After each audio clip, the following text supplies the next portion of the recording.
나는 밀리터리 덕후다. 본격 밀리터리 팟캐스트 밀떡을 시작합니다. 청취자 여러분께 경례 밀떡.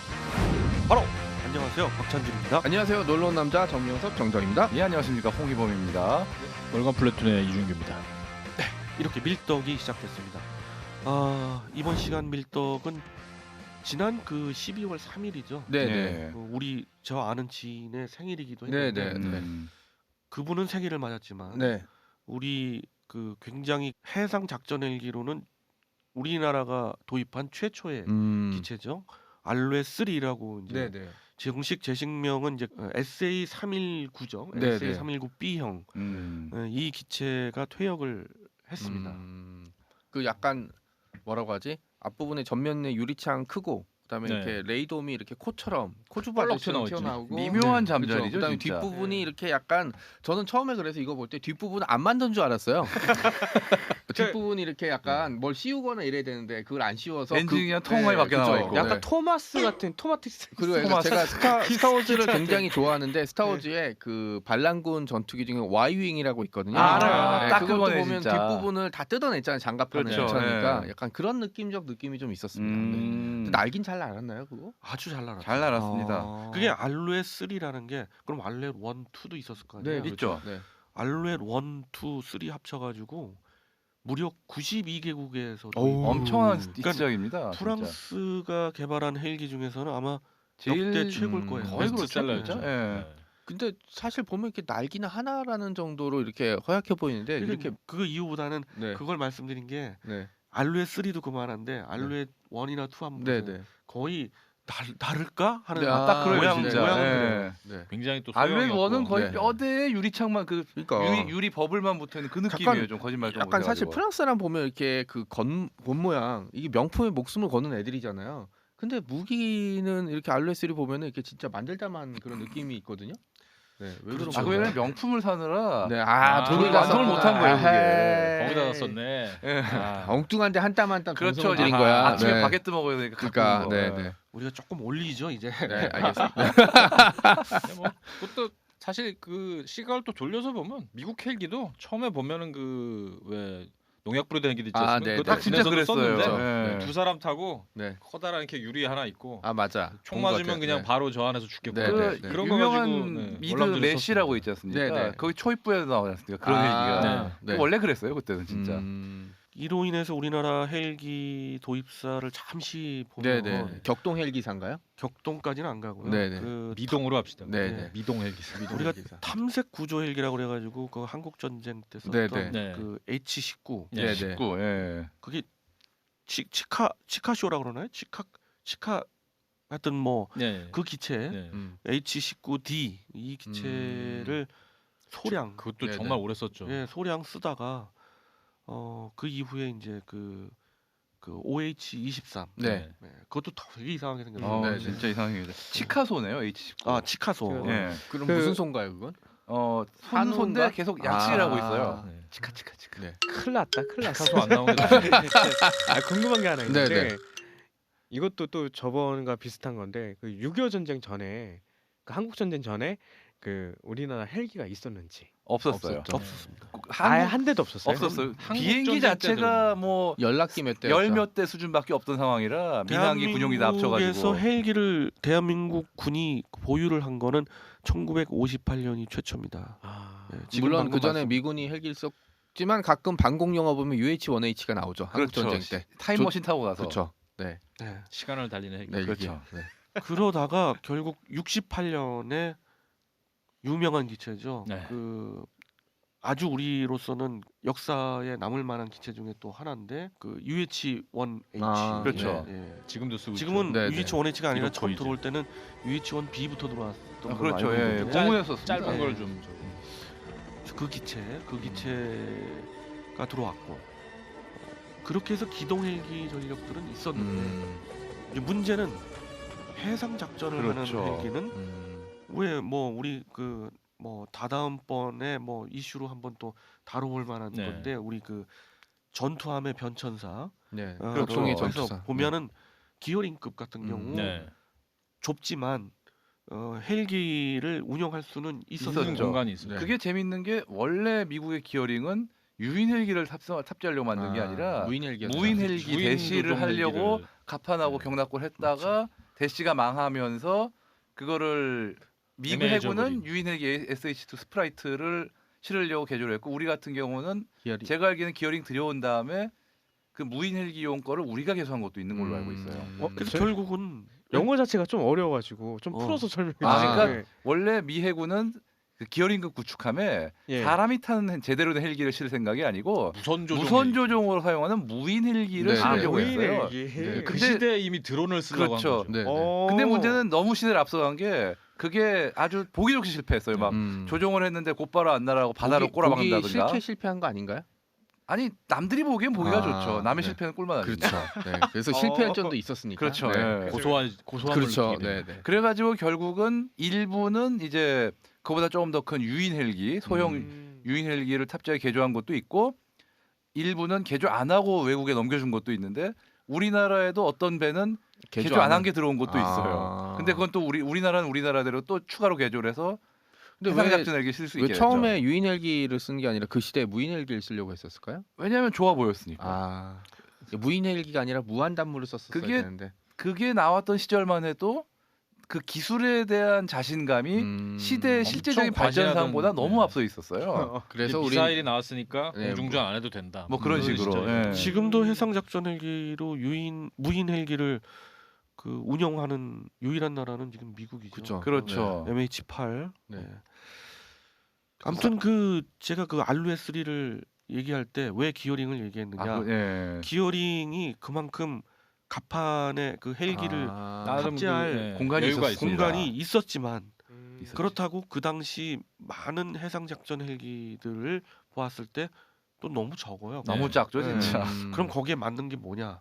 알루에3다. 아, 진짜 별로 그래서 없었어요. 예. 77년에 2대, 그다음에 음. 78년에 4대, 79년에 6대 이렇게 해서 12대가 들어오는데 이상하게 그 70년대 서슬퍼러던 그 당시에는 무기체가 몇 대 들어온다 정도도 네, 보안이 공개가 안 됐구나. 보안이었죠 네. 그때 진짜. 발표할 수 없는 그리고 내용이었어요. 그냥 10대래요.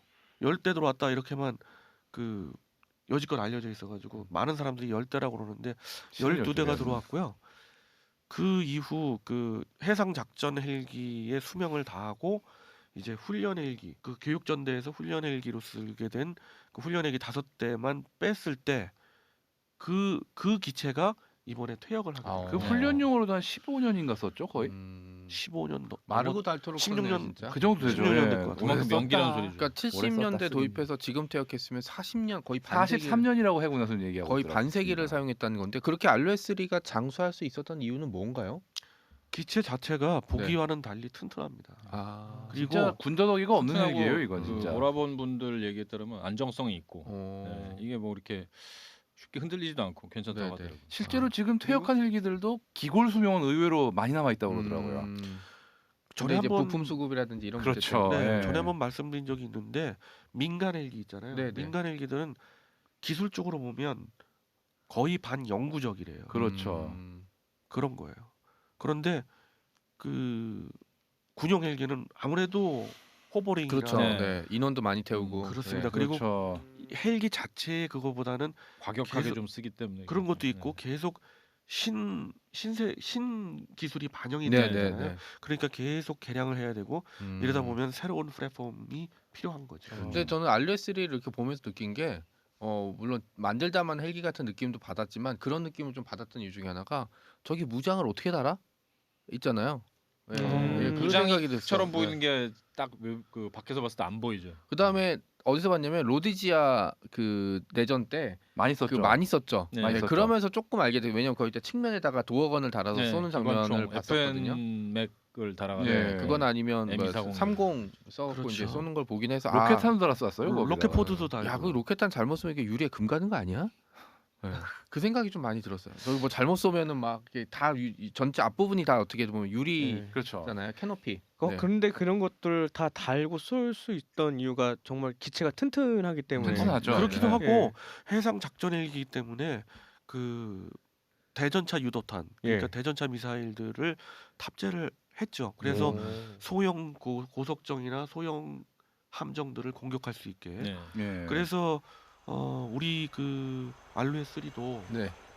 전과가 있죠. 네. 간첩선을 잡았습니다. 간첩선을 잡은 겁니다. 아직까지 헬기로서 킬 마크가 있는 건 유일해요. 우리 해군에서 그거밖에 그렇죠. 없습니다. 어디지? 국립 전쟁기념관인가 거기. 예, 거기 한 대 있어요. 있습니다. 예. 그렇죠. 적이 거기에 있었어요. 1호기, 그러니까 301, 뭐 테일 넘버 301, 1호기가 그 킬 마크가 있어요. 그러니까 대전차 유도 미사일 토우 같은 걸 쏴서 그런 간첩선을 그게 잡았다는 정확하게는 그렇죠. AS-12라고 네, 네. 되는 대한 미사일이긴 한데 네. 그게 기본은 SS-11이라는 대전차 미사일을 그 미사일도 대함용으로 프랑스제죠. 개발한 그렇죠. 겁니다. 그러니까 개량을 한 조이스틱으로 거예요. 조종하는 거 맞아요, 아니에요? 맞아요. 조이스틱으로 이렇게 하는 거고 이거 뭐 스크린 보고 하는 게 아니라 이게 명중시키기 굉장히 힘듭니다. 그래가지고 실제로 이 얘기를 들어보니까 처음 출격했을 때는 못 맞춰서 다시 귀함에서 재장전을 하고 두 번째에서 근데 두 번째에도 연료가 간당간당해가지고 정말 이건 꼭 맞춰야 된다고 정말 기를 불어넣어서 쐈는데 이게 조종을 정말 엄청나게 세심하게 했대요. 최- 아니 최첨단 왜냐면 수동. 간첩선이 제가 알기로는 보통 굉장히 작고 빠르잖아요. 그렇죠. 네. 거기다가 자기들도 쫓기고 있는 줄 알면 이렇게 약간 턴을 하거나 이럴 텐데. 그쵸. 약간이 아니라 엄청나게 그러니까 미치죠. 이거를 이렇게 했다는 얘기는 도망치는 놈들도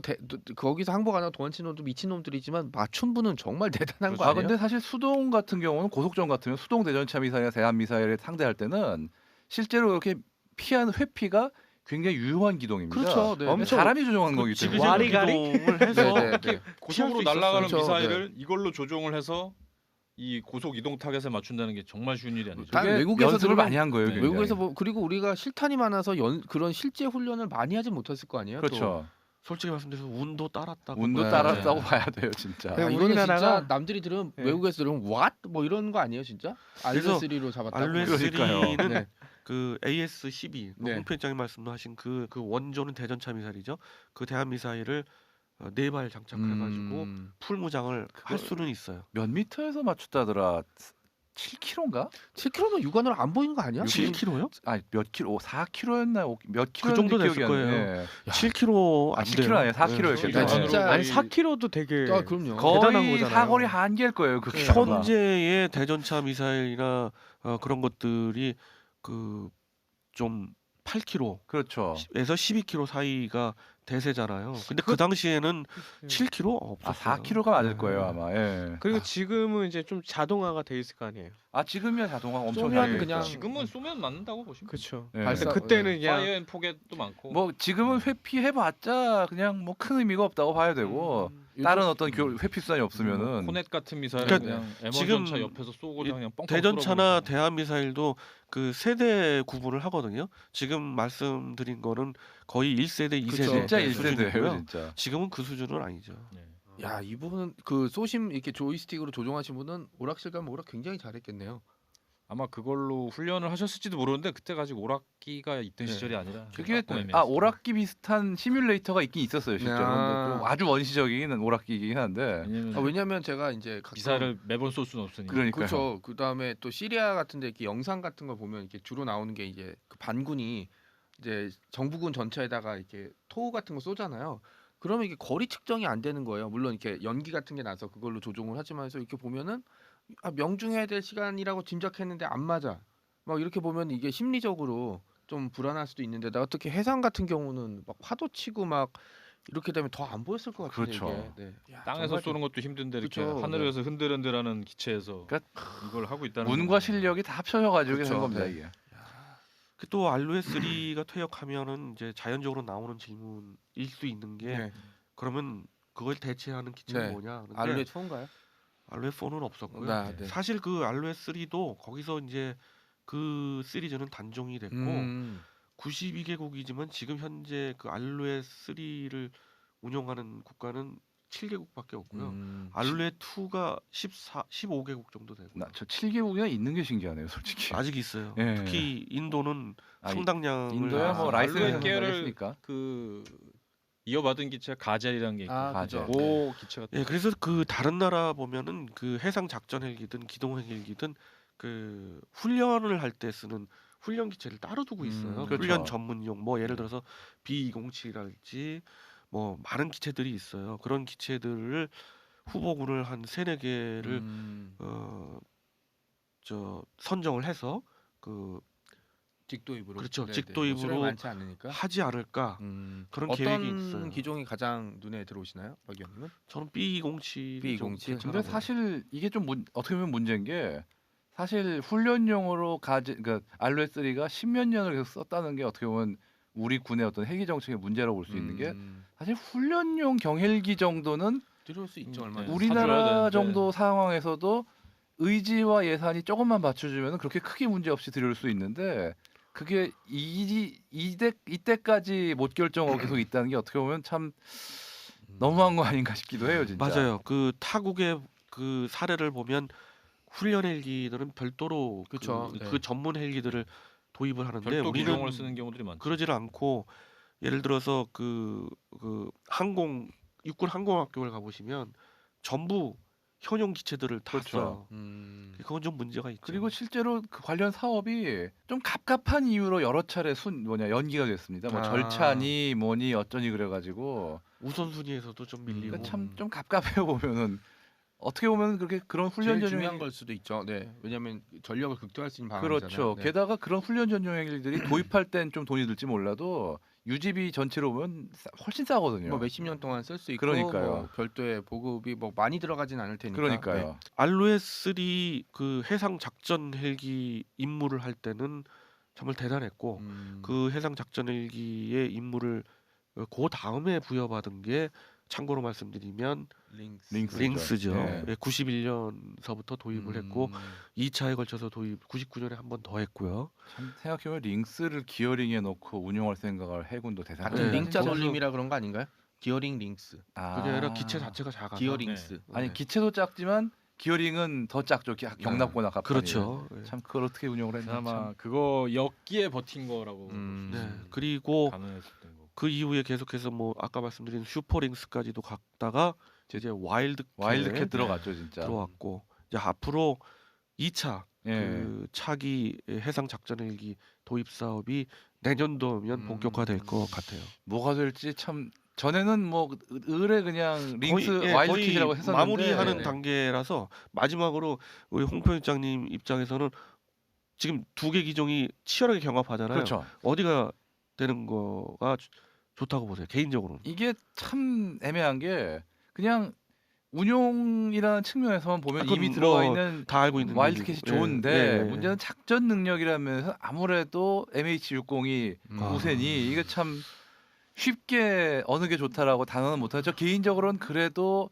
MH60이 들었으면 좋겠어요. 네. 아, 이게 우리 이 기자님은 MH60 비싸지 않나요, 근데 그거? 좀 근데 어떻게 보면 해군으로서도 좀 꿈이긴 합니다. 그게. 근데 좀 꿈이긴 비싸도 네. 살 때 좋은 거 비싼 거 한 번에 사는 게 네, 나아요. 우리 저 저요? 정 네, 작가님 저는 아무 생각 없죠. 일단 비싼 거. 아, 비싼 거? 왜냐면 우리 장병들한테 와, 비싼 거 역시 해줘야죠. 네. 우리 밀리매니아님들의 특징은 좋은 거, 비싼 거 그런 걸 줘. 아, 서로. 아니 그래요? 왜냐면 이게 크고 또 아름다운. 저기 우리 국군 장병들이 타는 거잖아요. 이게 뭐 그냥 레고 같은 이런 거 아니라. 네, 근데 사실은 실제로 그 MH60R이 그렇게 뭐 와일드캣이 거기에 못 미친다는 거는 아니에요. 당연히 아니죠. 사실은 네네. 파워명이나 이런 면에서 조금 떨어지긴 하는데 저는 와일드캣에 손을 들어주고 싶어요. 자 이렇게 이슈 재밌어 그럼요. 하시는 네네. 것까지 말씀을 드리면서 이번 알로에3 퇴역에 맞춰서 알루에3 잘 가. 네, 한번 고생 많았어. 우리가 한번 다뤄봤습니다. 아니 그 제가 이제 퇴역하는 거를 이제 그 영상을 올렸더라고요. 해군에서 네, 아, 네. 올렸죠. 올렸는데 마치 이제 그 현역 기기를 장병. 네. 현역 장병이 이제 퇴역하는 그 느낌으로 하는데 예우를 해주는 거죠. 예우를 해주는데 좀 짠하더라고요. 그렇죠. 기체에다가 이렇게 뭐 꽃다발 같은 것도 이렇게 아, 달아주고요. 예, 예. 예. 코에다 걸어놨겠다. 그 우리나라가 해서 운영하는 모든 항공기의 퇴역식은 그런 식으로 합니다. 아, 알로에3하고 팬텀은 그런 대접 받을 자격이 있어요. 진짜. 팬텀도 곧 퇴역을 하겠죠. D형은 퇴역할 때 좀 짠한 고별식이 아. 있었죠. D형도 이제 E형도 음. 내후년? 그 정도는 아니고 2025년까지는 갈 것 같아요. 아 그렇다 2025년이네요. 왜냐하면 그 아, 뭐 여러 가지 21세기를 지금 그 뭐 상황이 있는데 야, 그것도 그럼 얘기가 팬텀도 길어지니까. 4분의 1을 4분의 1을 지나서 야. 참. 보통 항공기를 40년 운용도 네네. 많이 한다고 하는데 네. 다른 선진국은 30년 운영하는데 우리 그렇죠. 네. 기본 50년. 40년에 아마 50년 좀 넘어서 길어지면 지금 50년 네. 막 이렇게 가네요. 팬텀 처음 들여왔을 때조차도 50? 우리 네. 공군에서도 이거 2025년까지 쓴대 그러면 야 무슨 말도 안 되는 소리야 그랬을 거예요 분명히. 자, 상황이 변하고 시대가 상황대로 변하고, 또 하니까 이렇게까지 간 것 같습니다. 자, 오늘 알로에3의 퇴역식에 맞추어서 저희가 이런저런 얘기를 이야기, 네. 헬기와 나눠봤습니다. 관련된 이야기들 해봤습니다. 맞습니다. 자, 정찰 함께 경례 밀떡! 밀떡!